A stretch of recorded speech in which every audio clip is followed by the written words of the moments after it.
अभी तक पूरा भारत गर्मी के कहर से परेशान था, लेकिन अब मई के आखिरी हफ्ते तक मानसून ने दस्तक दे दी है, जिससे देश के कई राज्यों में भारी बारिश का मंजर देखने को मिल रहा है। लेकिन बारिश का कहर असम में ज्यादा देखने को मिल रहा है। यहाँ बारिश से जीवन पूरी तरह से अस्त व्यस्त हो गया है, लोग बेघर हो गए हैं। डिब्रूगढ़ के साथ असम में कई जगहों पर भारी बारिश की वजह से गहरा तनाव पैदा हो गया है।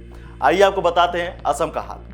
नमस्कार, मैं हूं आपके साथ दिव्यांश वर्मा और आप देख रहे हैं इन खबर। पूर्वोत्तर भारत के कई राज्यों में हो रही बारिश आफत बन गई है। सिक्किम, असम और मेघालय में भूस्खलन की वजह से मुख्य मार्ग पूरी तरह से बंद कर दिए गए हैं, जिसकी वजह से कई लोग फंसे हुए हैं। सिक्किम में लगातार बारिश और भूस्खलन की वजह से मुख्य मार्ग के बाधित हो जाने से शनिवार को उत्तर सिक्किम के अलग अलग हिस्सों में करीब 1500 पर्यटक फंस गए।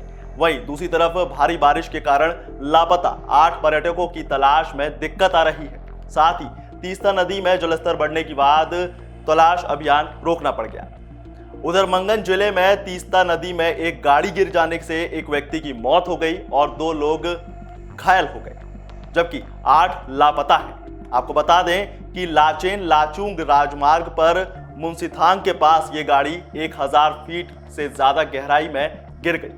जानकारी के मुताबिक लाचेन में 115 पर्यटक और लाचुंग में 1350 पर्यटक फंसे हुए हैं। साथ ही कई जगहों पर भूस्खलन की वजह से दोनों तरफ से निकलने के रास्ते बंद हैं। इसीलिए पर्यटकों को अपने होटलों में भी ठहरने की सलाह दी गई है और सड़कें पूरी तरह से खुल जाने के बाद उन्हें भेजा जाएगा। असम में लगातार बारिश की वजह से भूस्खलन होने और बाढ़ के कारण 8 लोगों की मौत हो गई, जबकि 17 जिलों में बाढ़ की स्थिति पैदा हो गई है, जिससे 78,000 से ज्यादा लोग प्रभावित हैं। राज्य के पश्चिमी भाग में 3 जिलों में रेड अलर्ट है और 8 अन्य जिलों में ऑरेंज अलर्ट जारी कर दिया गया है, जबकि अरुणाचल प्रदेश और मेघालय के ऊपरी इलाकों से आने वाले बारिश के पानी ने राज्य में बाढ़ की स्थिति को और भी ज्यादा गंभीर कर दिया है। असम राज्य में आपदा प्रबंधन प्राधिकरण यानी ASDAMA का कहना है कि 5 लोगों की मौत कामरूप महानगर जिले में हुई है।